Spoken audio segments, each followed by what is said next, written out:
Yeah, I mean, these guys always had great matches together. Right.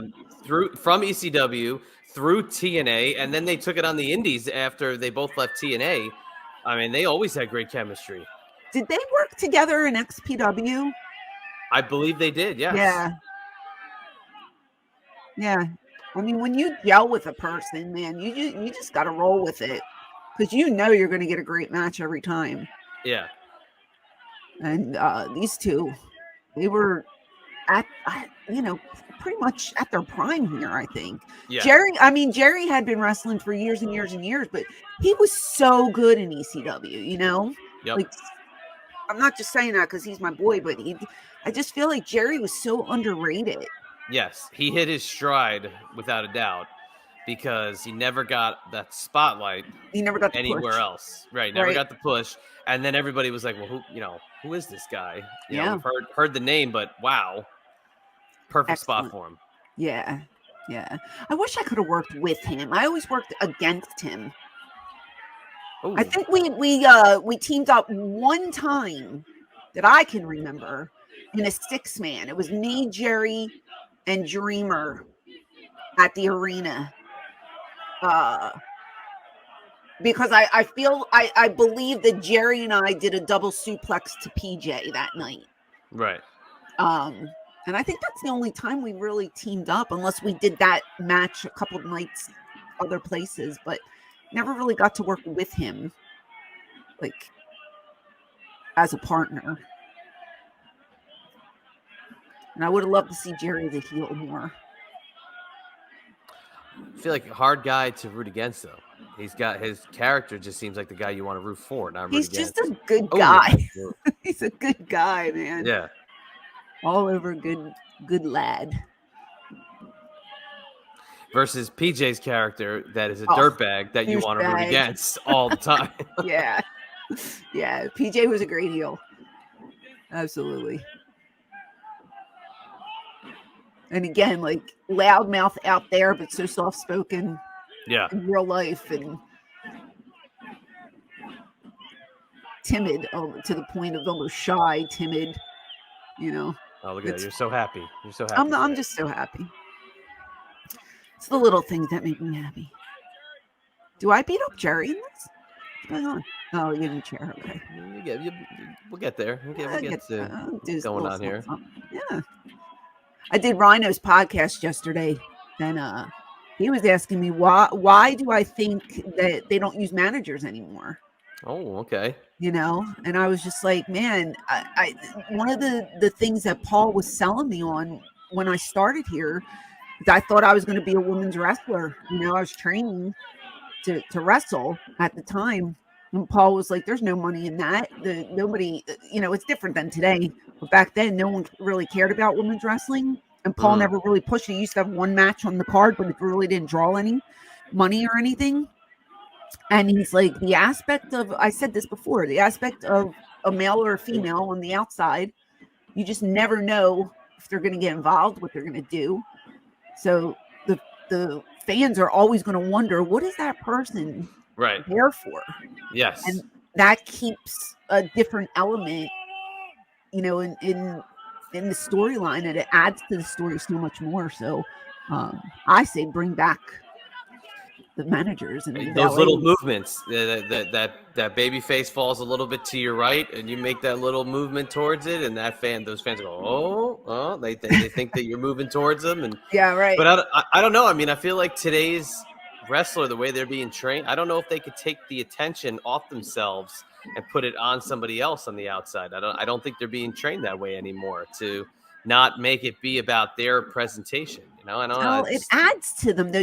I mean, the ego's kind of getting in the way sometimes.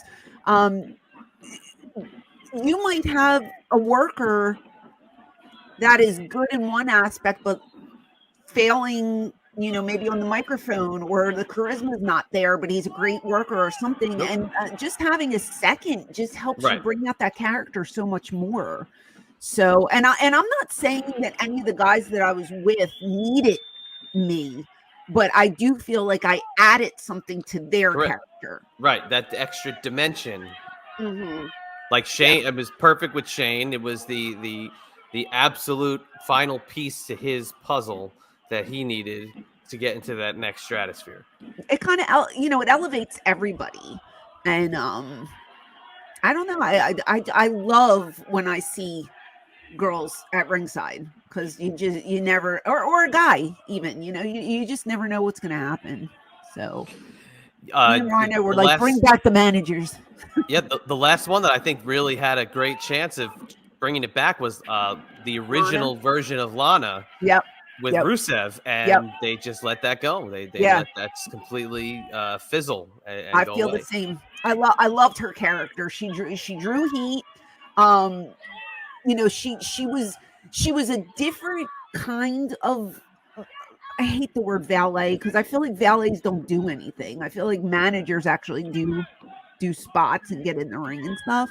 But I think she just added that extra oomph to his character. Yeah. And I don't know, man. I agree with you. I think they dropped the ball with her. And I know she wanted to be a wrestler, but I feel she excelled as his second more so. Yeah.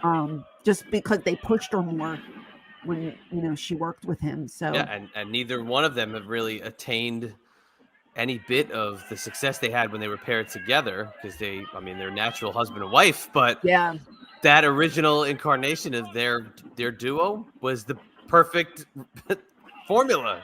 Yeah, I was a fan of them. They were great together. I don't know if she's due. I watched her on the Surreal Life. Did you see she was one of the cast members on the Surreal Life, and she was talking. Yeah, it came back. It had Dennis Rodman was on it, Frankie Muniz, Tamar Braxton, Stormy Daniels. Oh, there you go. Oh, sorry. Wait, time out. I'm like, hey, Jerry, we're friends. We are boys. Do not hurt me. Is he going to spank me? Of course he is. Oh, how dare you? I love when he pulls it over and just gives it a little look-see first. Oh my God, so funny. But yeah, she did the Surreal Life, and excuse me. They did a little wrestling skit on there where they all had to do entrances, right, and make up characters, and she brought back like her Russian. Oh, that's funny. Yeah, and Rodman must have done great on that. Rodman did well. Frankie Muniz did well, but he's an actor. Yeah. So he knew what to do, and then if you're a fan of wrestling, you can mimic your favorite. Oh, how about that combo? Sorry, Jerry. So sorry. 1, 2, and there's the cover. And there wasn't even a hook of the leg. How arrogant was that? That was so arrogant. Well, once again, with my help. Oh my. Oh, geez. Hey now. Whoa. Well, my tuchus was sore. He beat me up. Get out of here, Jim Mono. You get a little ice pack. Yeah. Fanny. Right.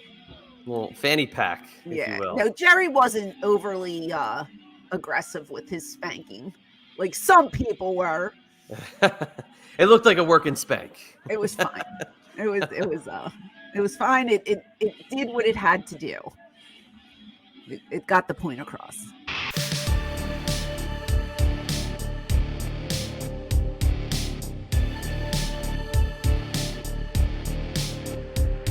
Hey there, it is the Queen of Extreme, Francine from ECW. Do you want to see more of me? Click over here to watch another video, or click over here to listen to my podcast. And as always, thank you for your support.